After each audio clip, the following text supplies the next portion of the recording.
Do you like balls? Are you a little fucking freak? Do you like it when people are mad at you? Do you like it when you make people cry? Do you like it when your team is mad at you? Do you like balls? Well, Wrecking Ball might be for you. And in today's guide, I'll go over tips, tricks, everything that I know, basic playstyles, this and that. We'll go over it all. First things first, we'll just talk about Ball's basic playstyle, which is dive. Ball is a dive tank. If you are shooting the other tank as Ball most of the game, you are doing it wrong. If you are not shooting the supports most of the game, you are playing Ball incorrectly. Your job is to shoot the supports, make them cry, not necessarily kill them, because Ball does very little damage and supports can out heal it. But you just want to be very, very annoying, cross your fingers, and hope to God that your team has a brain and hands and eyes.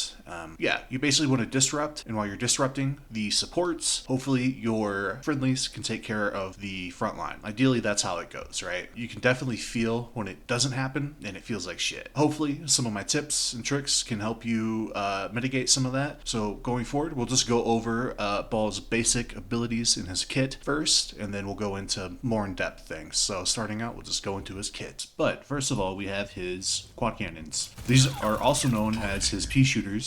Because they do very little damage. It looks like I'm doing a lot of damage, but when you're in a game, they're going to be moving around and stuff. One thing to note also is, say you're shooting, like you're almost dead, and you're like, oh my god, I gotta go.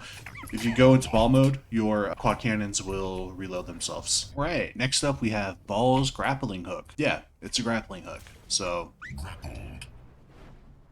does go on a timer when you're in fireball mode, so just keep note of that. You can see that under the cooldown, or above it rather. And something they added recently actually is that you can hold your whatever your jump button is. For me it's space. I don't know what it is on console. You hold it and you can retract, and then your spider ball. So this is really good for like setting up. Basically for setting up, it's super good. It's also really good for, like, say I want to slam this guy. I'm not near like a ledge or anything.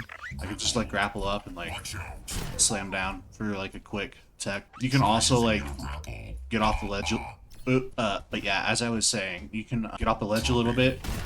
That can also trigger your slam. But yeah, grapple is just how you're gonna get around basically, and how you're gonna. It's your best movement. Something also to note is that grapple can go through walls. So like you can grapple onto something and like it'll like go through these pillars and stuff. So like there's some cool things you can do with it, which I will go over later in the video. Alright, ballers. Next up we got your roll. So this is on a cooldown. Not a cooldown, but it is a button you can press. I'm not sure what it is on console, but on PC, and my settings are all different. So mine's Q. Q just puts me into ball form, and then Q takes me out of ball form. So this is good for like if you're going super fast, you're like, oh my god, I'm going so fast right now. You can press Q and you'll instantly stop. So it's really good for like if you're like, oh, I'm about to boop this guy, but you're gonna go over the ledge, you can just press Q. Worth noting. Still watching? Hell yeah. Next up we have Ball's shield, adaptive shields. This is what you're gonna be using so you don't get blown up when you go into the enemy team and you dive them. If you look at the tip of my ball, you can see the number 1. This tells you how many people are in range of your E. So, just for reference, I'm going to go over here. There are 0 people, and I only gain 100 shields. But, if I am around, let's see, I got 4 people, you can see I get a shit ton more than 100. I have almost 1200 health. I almost doubled my health there. So it's very, very important that you're using your shields smartly, number 1, right? You want to use it around a group of people, basically, when you go in. So yeah, for example, let's say you are about to dive in. Anna sleeps you, throws some purple shit at you. You're like, oh fuck, you gotta get out of here, dude. You just pop your shields and you leave. And then one more thing to note here is I can pop my shields. I can also push the same button and give them to my team. This is more, in my opinion, like, it doesn't hurt to do it, right? But don't go out of your way to do it. If you can do it, do it. But don't, if you're deep in the enemy backline, you have your shields, you're shooting, and your team is like all the way up there, like sniping and stuff. Like, don't go up here and just like, oh, there you go, there's your shields, and then come back. Don't do that, it's a waste. If you can give them shields, do it. Alright, and then my favorite part of this kit is Piledriver, which is just your slam. So, ideally, you'll like grapple in, slam down, shoot, So that's not quite the ideal way. You can also like slam from above, which is what I recommend you do. So like always set up and then slam down. Because now I have my grapple to get out and to cause more chaos, you know? You always want something to get out, you know? Which it's usually going to be your grapple. Actually, it's always going to be your grapple because there's not really anything else you can do. Thanks for watching, man. You guys are so sweet. Alright, lastly we have up there Ball's ult, Hammond's ult, which is Minefield. Very good ult. It was not very good for a long time, and then they buffed it. And now Ball is probably one of the best tanks in the game. So with his ult, you always want to ult first and then slam, right? So you also want to ult from height. Just to show an example. So ulting like this is very bad. The spread of my little balls are very small spread. We don't like small spread. We like big spread, right? So always ult from height, ult first, and then slam. So watch this. I'm gonna ult, slam. My spread is much wider, right?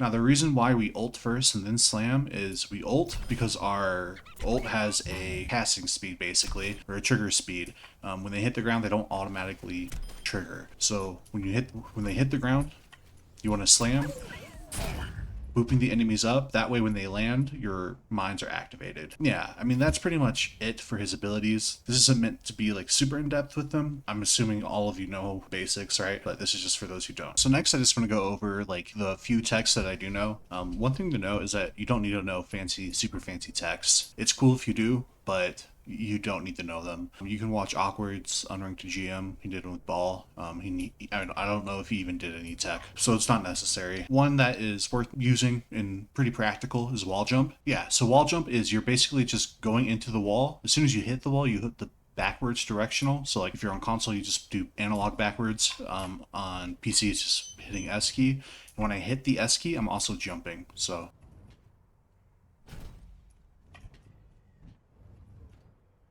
and this is a perfect place to practice. It's really good for allowing you to Piledriver where you're like you normally couldn't. And the next like tech, if you can even call it that I think is worth like adding is if you are close to a ledge, which I already went over this, so I'll just go over it super quick. If you're close to a ledge, you can trigger your jump, clear impact area, or your slam, and then you can slam down where you normally couldn't. So those are two like very practical like techs. So next I want to go over Wrecking Ball's like gameplay loop. I have a video here in the background that I'll show. Basically, it is a replay, so it might look a little weird. It's fine. Look what I'm doing, right? I'm going behind the enemy to start out. I'm going very far behind them, right, to set up. I'm making sure they don't see me. If they see me, doesn't matter. And then I'm engaging from behind, right? That's the most important. Ball's gameplay loop is going in and getting out. You always want to be engaging from a flank. You never want to grapple straight into the enemy, and you never want to roll straight into the enemy. Sometimes on niche occasions you will, but you always want to start from behind, grapple in, and get out. That's the main thing. Alright, and I know it may sound counterintuitive, but your job as a tank, and especially as Ball, is not to peel for your supports. They may be crying and very angry because they keep missing sleep on the whoever is diving them, but supports and DPS, they are more than capable of protecting themselves, right? That is just how this game is in 5v5. You are the sole tank, right? You cannot always peel. Should you peel sometimes? Sure, yes. But for the most part, if you're constantly peeling, you're doing your team a disadvantage, right? You need to be in the backline being annoying as fuck. You need to be on their supports making them cry. Your team may or may not get it, right? But that's what you need to do. Playing Ball is, I will say it is frustrating at times because sometimes you do have a team that, you know, you're all in on the enemy team, you're shooting them. You got the Kuriko low, like you baited out like 2 DBS ults and they can't kill you, and then your team is like 150 yards back, just sitting there like AFK not doing anything. And that can happen sometimes, right? Especially in the average rank, which I'm in. And this is a guide to help people in the average rank. If that happens, you just gotta roll with it. And also, for the people who don't play Ball, if you have a Ball on your team, this is what I'm going to tell you. Follow your Ball around in a safe position, right? Make sure you're positioned well, and shoot who your Ball is shooting. I guarantee that if you just do that, if you shoot who your Ball is shooting, you're going to win a lot more games, right? Make sure you're in a safe position, obviously, but just shoot who your Ball is shooting. Help him out. Ball is a dive tank, right? He needs help with the damage. Okay, so just to recap what we went over, your main gameplay loop is going to be getting behind the enemy safely, setting up for a dive, going in, trying not to use your grapple, saving it to get out, right? And then resetting and doing it all over again. That is the basic gameplay loop of ball. That's what you want to be doing all the time. If you're grappling in front of the enemy into their team, you're doing it wrong. Stop doing that. Eventually it's not going to work, right? So it's better to get behind them, set up, go in, and then save your grapple to get out. Another important thing we went over is like target prioritization. You want to always be shooting the supports or the DPS if you can kill them. You almost never go after the tank. It's just not worth it. It's literally not worth it. You're not going to kill them. You're going to do 0 damage to them. You're going to do negative damage to the tank. Don't shoot the tank. Shoot his team and things will fall into place. All right, and then lastly, turn off all communication. Your team is likely going to be flaming you, and it's just going to hurt your feelings. Just turn it off. It's not worth it. All right, ballers, how was this guide? Did you learn something? I hope I helped you guys out. Thanks for watching. If you made it this far, if you liked it, liked it. If you disliked it, call me a slur. And why don't you guys subscribe? All right, bye-bye.